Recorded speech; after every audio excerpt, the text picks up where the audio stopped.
जगातील सर्वात भाग्यशाली भाऊ, भाग्यशाली दादा बनवलंय। मी दिलेल्या प्रेमानं आणि माझ्यावर दाखवलेल्या विश्वासानं माझी जबाबदारी आता लाख पटीनं वाढली आहे। तुम्ही दाखवलेला विश्वास सार्थ ठरवण्यासाठी, तुम्हाला लाभ आणि त्यातून बळ देण्यासाठी तुमचा दादा तसोभर देखील कमी पडणार नाही, हा माझा वादा आहे आणि तो मी शेवटपर्यंत निभावणार। 3 महिन्यापूर्वी जेव्हा मी महायुतीच्या सरकारच्या वतीनं राज्याचा अर्थसंकल्प सादर केला, तेव्हा मी शेतकरी, कष्टकरी, युवक युवती आणि विशेषतः माझ्या लाडक्या बहिणींच्यासाठी काही महत्त्वाच्या योजना जाहीर केल्या।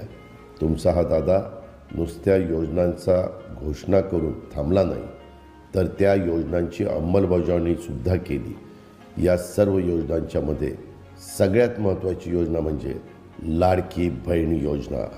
माझ्या लाडक्या बहिणींना, मायमाऊलींना स्वतःच्या पायावर भक्कमपणे उभं करण्यासाठी आणि त्यांना स्वावलंबी बनवण्यासाठी मी अर्थमंत्री म्हणून उचललेलं हे सगळ्यात मोठं पाऊल होतं।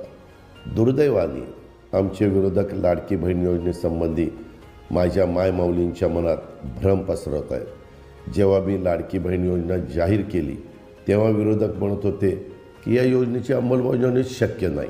आमचे विरोधक प्रत्येक वेळी खोटा, बिनबुडाचा प्रचार करतात आणि तुमचा दादा तुम्हाला दिलेल्या शब्दाप्रमाणे तुमच्या खात्यात पैसे जमा करत राहिला आणि यापुढेही तुमच्या खात्यात दर महिन्याला न चुकता पैसे येत राहतील।